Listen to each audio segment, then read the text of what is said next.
নমস্কার, বাংলা জ্ঞান হাব চ্যানেলে আপনাদের সকলকে স্বাগত। আমেরিকার প্রেসিডেন্ট ডোনাল্ড ট্রাম্প যখন ইরানকে 48 ঘন্টার একটা সময় দিয়ে দিয়েছিল, বা আপনারা বলতে পারেন আলটিমেটাম দিয়ে দিয়েছিল, আর যখনই সে 48 ঘন্টা আলটিমেটাম শেষ হয়ে গেল, ঠিক তারপরই আমেরিকা যুক্তরাষ্ট্র আর ইসরায়েল মিলে কিন্তু যৌথ উদ্যোগে ইরানের ওপর মারাত্মক লেভেলে আক্রমণ করা শুরু করে দিয়েছে। আর এই হামলায় ঠিক পূর্ব নির্ধারিত কথা অনুসারে হামলা হয়েছে। কিভাবে? যখন আমেরিকা বারবার বলছিল যে এবার হামলা আরও ভয়ঙ্কর, আরও গভীরতম হামলা হবে, এবার হামলা হবে ইরানের গুরুত্বপূর্ণ জায়গা এনার্জি সেক্টরের ওপর, সেই কিন্তু বর্তমানে যে হামলাটা শুরু হলো 48 ঘন্টা আলটিমেটামের পর, সেটা কিন্তু ইরানের এনার্জি সেক্টরকে ডাইরেক্ট টার্গেট করলো। এবার ইরান কি চুপচাপ বসে আছে এই হামলার পর? ইরান কি করেছে, যে ডাইরেক্ট তো আমেরিকা পর্যন্ত তাদের মিসাইল যেতে পারবে না, কিন্তু মিডল ইস্টে আমেরিকা যে 13টা এয়ারবেস আছে, হ্যাঁ, ইরান কি করেছে, মধ্যপ্রাচ্যে সেন্সিটিভ জায়গাগুলো যেগুলো আমেরিকার জন্য, যে এয়ারবেসগুলো ভীষণ গুরুত্বপূর্ণ, সেই জায়গাগুলোর ওপর আক্রমণ করা শুরু করে দিল মারাত্মক লেভেলে, এবং ইসরায়েলে আক্রমণ করা শুরু করে দিল। দেখুন, আক্রমণ দুই তরফ থেকে হচ্ছে। যুদ্ধ থামা তো দূরের কথা, বরং যুদ্ধ আরো গভীরে চলে যাচ্ছে, এবং যুদ্ধটা আরো দীর্ঘ সময় ধরে চলছে। এবং ইরানের আবার পাল্টা আক্রমণ। এই প্রত্যুত্তরে ইরানের আইআরজিসি তারা কি বলেছে জানেন? তারা বলেছে এই হামলা হয়েছে, এই এতদিন যে যুদ্ধ, 35 দিন যে যুদ্ধটা চলছে, তার মধ্যে সব থেকে বড় হামলা আমেরিকা এবং ইসরায়েল মিলে ইরানের ভেতর করেছে। এবং এই তার থেকেও ভয়ঙ্কর হামলা উপহার দেবে তারা কোথায়? পুরো মিডল ইস্টে। যার ফলে ইসরায়েলে পেট্রোকেমিক্যাল স্টেশন তারা হামলা শুরু করে দিয়েছে, এবং মিডল ইস্টে যত সেনা ছাউনি আছে, এয়ারবেস আছে আমেরিকা, সেগুলোর উপর হামলা শুরু করে দিয়েছে, এবং অস্ত্র কারখানাগুলোতে যেখানে মিসাইল তৈরি হয় তার উপর কিন্তু ইরান আক্রমণ করা শুরু করে দিয়েছে। তাই সব মিলিয়ে একটা কথা বলা যেতে পারে যে পুরো মিডল ইস্টে বিভৎস ভয়ঙ্কর একটা পরিবেশ এই মুহূর্তে তৈরি হয়ে গেছে। যে পরিবেশটা শুরু হয়েছিল 28 ফেব্রুয়ারি 2026, সেই লেভেলে কিন্তু হামলা কিন্তু আবার একে অপরের মধ্যে কিন্তু শুরু হয়ে গেছে। দেখুন, আর্টিকেল সেটাই বলছে, ইসরায়েল সেজ ইরান লার্জেস্ট পেট্রোকেমিক্যাল ফ্যাসিলিটিস, এবং তাদের ডিফেন্স মিনিস্টার পরিষ্কারভাবে অ্যানাউন্সও করেছে। আমি যে একটু কালারটা চেঞ্জ করে নিই, তাহলে ডিফেন্স মিনিস্টার সেটা অ্যানাউন্সমেন্টও করেছে কি হয়েছে আক্রমণটা। আমি এই আর্টিকেলটা যদি আরও একটু গভীর আমি আপনাদের সামনে বিশ্লেষণ করে দিই, তাহলে দেখা যাবে যে ইরান, ইসরায়েল, আমেরিকা এই যুদ্ধ 35 দিনের মাথায় চলে আসলো। আজকে প্রায় 35 দিন হয়ে গেল, কিন্তু এই যুদ্ধ 35 দিনের মাথায় ভয়াবহতা আরও চরম শিখরে ওপর দিয়ে কিন্তু উঠে গেল। কেন বলা হচ্ছে? কারণ পাল্টা হামলা, উল্টো হামলা, সব কিছুই কিন্তু একসাথে চলে যাচ্ছে। আর পরিস্থিতি, এই হামলা দেখে পরিষ্কার বোঝা যাচ্ছে যে পরিস্থিতি আর কন্ট্রোলের মধ্যে নেই, মারাত্মক লেভেলে বিপজ্জনক জায়গায় চলে গেছে। আর এই হামলার পর ইরানে যে মরিয়া হয়ে হামলা করছে চারিদিকে, এই হামলার পর আমেরিকার প্রেসিডেন্ট ডোনাল্ড ট্রাম্পের বর্তমান অবস্থান কি, আমি সেটা আপনাদের বলি।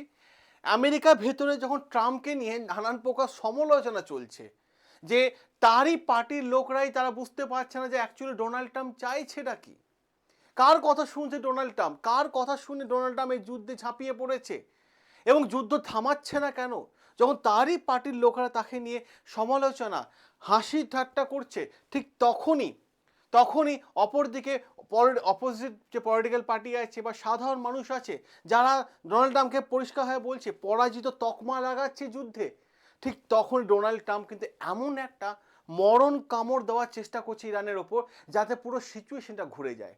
আর তারই পরিস্থিতিতে 48 ঘন্টা আলটিমেটাম দেওয়ার পর ইরানের ওপর ভয়ঙ্কর হামলা চালালো, এবং তার থেকেও ভয়ঙ্কর হামলা ইরান আবার পাল্টা চালিয়ে দিল। যুদ্ধের পরিস্থিতি এই জায়গায়, কারণ আজকে প্রায় 1 কোটির বেশি মানুষ আমেরিকার রাস্তায় নেমে আমেরিকা সরকারের বিরুদ্ধে প্রতিবাদ জানাচ্ছে।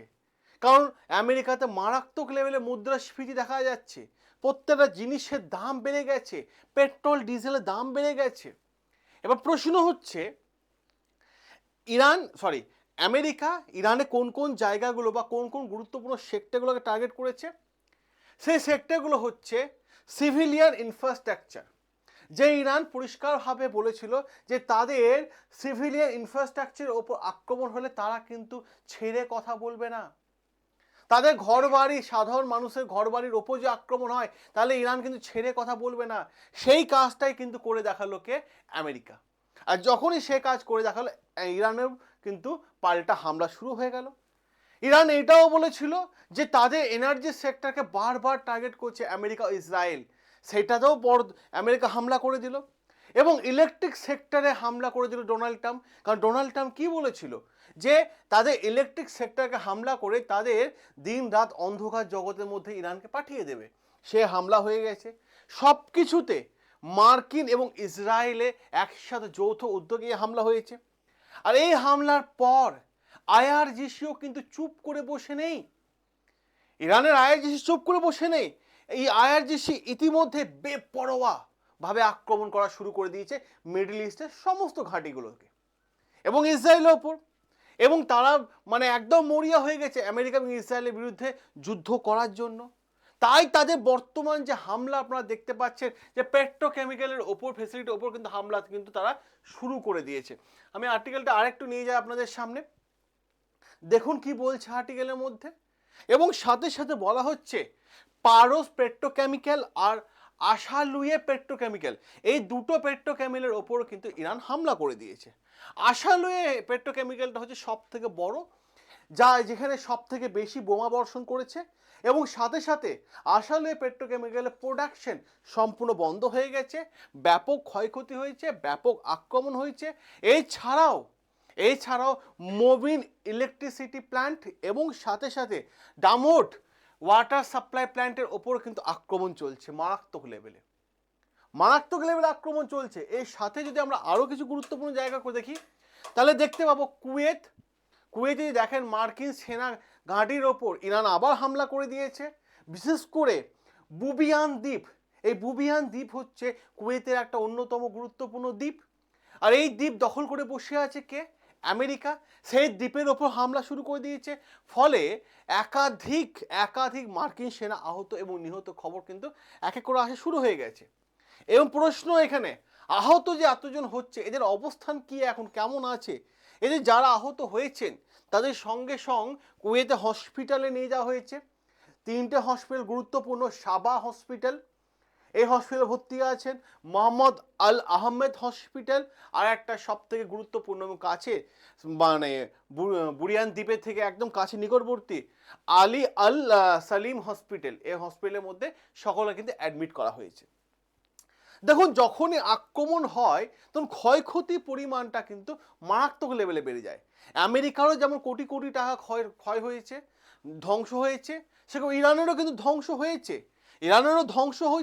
স্যাটেলাইট কমিউনিকেশন, এবং ইরানও ধ্বংস করে দিয়েছে আমেরিকার স্যাটেলাইট কমিউনিকেশন, যেটা মানে প্রিন্স সুলতান এয়ারবেস সৌদি আরবে যেটা আছে সেখানে আছে। এবং সাথে সাথে আক্রমণ করে দিয়েছে ইসরায়েলের অস্ত্র ভান্ডার, সেখানেও কিন্তু আক্রমণ করে দিয়েছে। অপরদিকে যদি আমরা দেখি ইউএসএস ট্রিপিলো, যে যুদ্ধ জাহাজ যেটা সমুদ্রে ভাসমান ক্যারিয়ার দূত, যেটা আমেরিকা গর্ব, তা সেই জাহাজে করে আমেরিকা প্রায় 3500 সেনা পারস্য উপসাগরের দিকে পাঠাচ্ছিল। সেই 3500 সেনা সেই ট্রিপিলো, ইউএসএস ট্রিপিলো জাহাজের ওপর কিন্তু মিসাইল হামলা করেছে আমেরিকা। একাধিক মিসাইল ফেলেছে, যার ফলে সেই ট্রিপিলো জাহাজটা বাঁচানোর জন্য সেটা এখন দক্ষিণ ভারত মহাসাগরের দিকে চলে যাচ্ছে। অপরদিকে যদি দেখেন এর আগেও কিন্তু ইরান আক্রমণ করেছে ইউএসএস জোরাল ফোর্ট, সেটাও কিন্তু এই মিসাইল ড্রোন হামলায় ক্ষতিগ্রস্ত হয়েছে, সেটা রিপেয়ারিংয়ের কাজ চলছে। অপরদিকে আমেরিকার সব থেকে বড় গর্ব আব্রাহাম লিঙ্কন, সে আব্রাহাম লিঙ্কনের ওপরও কিন্তু আমেরিকা হামলা করেছে। অতএব বলা যেতে পারে ট্রাম্পের নৌশক্তির স্ট্র্যাটেজি একদমই সম্পূর্ণ ব্যর্থ। এবং ডোনাল্ড ট্রাম্প যেভাবে একটার পর একটা টুইট করে যাচ্ছে, সোশ্যাল মিডিয়ায় একটার পর একটা হুমকে দিয়ে যাচ্ছে, তাতে একটা জিনিস দেখে কিন্তু খুব ক্লিয়ার যে আমেরিকা হয়তো এই যুদ্ধের জন্য সম্পূর্ণ প্রস্তুতি নেয়নি বা ছিল না। কারণটা কি, যখন ইসরায়েলের প্রেসিডেন্ট নেতানিয়াহু বারবার আমেরিকায় ছুটে যাচ্ছিল যে এখনই ইরানের ওপর হামলা করুন, ইসরায়েলি সেনাপ্রধান হামলা করার জন্য ছুটে যাচ্ছিল, ঠিক আছে, আমেরিকার কাছে, তখনও কিন্তু হামলা করেনি আমেরিকা জাস্ট ট্রিগারটা হাত দিয়ে টিপে ধরেছিল, কিন্তু মানে সুইচটা জোরে প্রেস করেনি। কিন্তু তারপরে ইসরায়েল কি করলো, হামলা করে দিল। কারণ ইসরায়েল বলেছিল আমেরিকা যদি হামলা না করে তাহলে ইসরায়েল হামলা করে আমেরিকাকে নিয়ে আসবে, এবং সেটাই হয়েছে। কারণ ইরানে বড় আক্রমণ যদি দেখেন আপনারা, ইউএস মিলিটারি বেসের ওপর হামলা করে দিয়েছে, লজিস্টিক সেন্টারের ওপর হামলা করে দিয়েছে, এবং সাথে সাথে অস্ত্র ভান্ডারের ওপর হামলা করেছে। ইসরায়েলেও হামলা যদি দেখেন, হাইফার ওপর হামলা হয়েছে, তাছাড়া বেশ কিছু এনার্জি সেক্টরের ওপর হামলা করেছে ইরানের। তো হামলা একে অপরে মিসাইল ছোড়া কিন্তু আলটিমেটাম 48 ঘন্টার পর কিন্তু দেখা যাচ্ছে। এবং সবথেকে গুরুত্বপূর্ণ জায়গা আলী আল সেলিম হসপিটাল, এই যেটা কুয়েতের আছে, সেখানে কিন্তু একাধিক মার্কিন সেনা হসপিটালাইজ হয়ে আছে, এবং সাথে সাথে একাধিক ফাইটার জেটকে বলছে ইরান বলছে তারা ধ্বংস করেছে। অপরদিকে ইউএই বা ইসরায়েল এরা পরিষ্কারভাবে বলছে এরাও কিন্তু ইরানের অনেকগুলো ফাইটার জেট এবং ড্রোনকে ধ্বংস করে দিয়েছে। কিন্তু ধ্বংস তো হচ্ছে, যেই হোক, ইরান হোক বা ইসরায়েল হোক বা আমেরিকার হোক, সমস্যাটা হচ্ছে কোন জায়গায়? সমস্যাটা হচ্ছে এই জায়গায় যে এখানে আহত হচ্ছে সাধারণ মানুষ, নিহত হচ্ছে সাধারণ মানুষ, ক্ষতিগ্রস্ত হচ্ছে সাধারণ মানুষ, যাদের বাড়ি ঘর ভেঙে পড়ে যাচ্ছে। সমস্যায় পড়ছে কে? যোগাযোগ বিচ্ছিন্ন হয়ে যাচ্ছে সাধারণ মানুষ। অতএব আজকে যুদ্ধে, আজকে 35তম দিনে গুরুত্বপূর্ণ কোন জায়গায়? কারণ এই যে যুদ্ধটা 28শে ফেব্রুয়ারি শুরু হয়েছিল, যে লেভেলে হামলা চলছিল, সেই লেভেল দেখে আজকে জিও পলিটিক্স এক্সপার্টরা এবং পুরো আর্টিকেল সেটাই বলছে যে আজকে যে হামলাটা হয়েছে, সেই হামলাটা হচ্ছে বৃহত্তম এবং গুরুত্বপূর্ণ হামলা। কারণ 48 ঘন্টা শেষ হয়ে গেছে, এবং সাথে সাথে আগামী বিপদ কি, বা আগামীতে কি কি বিপদ হতে পারে? ইরানের ব্রিজ, যেগুলোকে ডোনাল্ড ট্রাম্প গতকাল আবার টুইট করে বলেছেন যে ইরানের সমস্ত ব্রিজ ধ্বংস করে দেওয়া হবে, পাওয়ার হাউস ধ্বংস করে দেওয়া হবে, গ্যাস ফিল্ড ধ্বংস করে দেওয়া হবে, পেট্রোকেমিক্যাল ধ্বংস হয়ে যাবে। যদি এটা ধ্বংস হয়ে যায়, ইরানও পাল্টা আক্রমণ করবে ইসরায়েলের ওপর। তাহলে সমস্যায় পড়বে কারা? দেশ থেকে মানুষ যোগাযোগ বিচ্ছিন্ন হয়ে পড়বে। অপরদিকে পাওয়ার হাউস যদি প্ল্যান্ট ধ্বংস করে দেয়, তাহলে সারাদিন অন্ধকার জগতে চলে যাবে।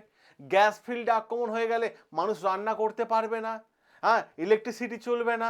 অপরদিকে পেট্রোকেমিক্যালে ওপর যে হামলা হয়, তাহলে গাড়ি ঘোড়া, যান, কলকারখানা সব বন্ধ, যার ফলে জ্বালানির দাম বাড়বে, সার ও পেট্রোকেমিক্যালের সংকট দেখা যাবে। মানবিক উদ্বিগ্ন কোথায়? প্রশ্ন এই জায়গায় যে আজকে যে পরিস্থিতি তৈরি হয়েছে, অগ্নিগর্ভ মতো পরিস্থিতি তৈরি হয়েছে, এটা দেখার পর আমরা সবাই উদ্বেগ হয়ে আছি যে আগামী দিনে আরও প্রাণহানি এবং আরও ক্ষয়ক্ষতি আশঙ্কা দেখা দিতে পারে। এবং এই যুদ্ধে থামার জায়গা কোথায়? কোথায় গিয়ে যুদ্ধটা থামবে? কোথায় গিয়ে যুদ্ধটা স্টপ হবে? আজকে সকলের মনে কিন্তু একই প্রশ্ন রয়েছে। কারণ অর্থনীতি একটা বড় ধাক্কা চলে যাচ্ছে। আর বর্তমান সমাজে যদি দেখা যায় যে পকেটে যে পয়সা না থাকে, সেটা কিন্তু সব থেকে বড় কষ্টের দিন। আজকে দেখুন, আপনি আপনার সন্তানদেরকে শিক্ষিত করেছেন, চাকরি পাচ্ছে না, বা চাকরি পেলে ব্যাঙ্গালোর দৌড়াতে হচ্ছে, দিল্লি দৌড়াতে হচ্ছে, সমস্যা তৈরি হয়ে যায়। প্রশ্ন এইখানে, যদি আপনার হাতে কাছে যদি একটা স্কিল থাকে, হ্যাঁ, এআই যদি আপনি শিখতে পারেন, তা বর্তমান সমাজে আপনাকে 1 থেকে 2 লক্ষ টাকা বাড়ি থেকে খেয়ে আপনি ইনকাম করতে পারবেন। জাস্ট আমি একটাই কথা বলবো, আমাদেরকে 2 মাস সময় দিন, 2 মাস। 2 মাসের মধ্যে আপনাকে একজন এআই এক্সপার্ট বানিয়ে দেবো। আর এআই এক্সপার্ট হয়ে গেলে আপনি বাড়ি থেকে বসে খাওয়া দাওয়া করে 1 থেকে 2 লক্ষ টাকা ইনকাম করতে পারবেন। অবাস্তব যদি আপনার মনে হয়, তাহলে যারা বাস্তবে কাজ করছে তারা কাজ করুক, আপনি পিছিয়ে পড়ছেন। কারণ আগামী 10 থেকে 25 বছর নিশ্চিন্তে থাকতে হয়। ফ্যামিলির বোঝা কাঁধের ওপর আপনার আছে, বাড়িতে সন্তানদেরকে ভালো স্কুলে কলেজে পড়াতে হবে, বাড়ি হয়তো সামনে বছর আপনার বাবার রিটায়ারমেন্ট আছে, বা আপনার ব্যবসা চলছে না। আমি আপনাকে একটাই কথা বলবো, আপনি যে মাধ্যমিক পাস হয়ে থাকেন, উচ্চ মাধ্যমিক পাস হয়ে থাকেন, বা গ্র্যাজুয়েশন পাস করে থাকেন, তাহলে অতি অবশ্যই এআই শিখুন। প্রত্যেকটা মানুষকে এআই শেখার দরকার।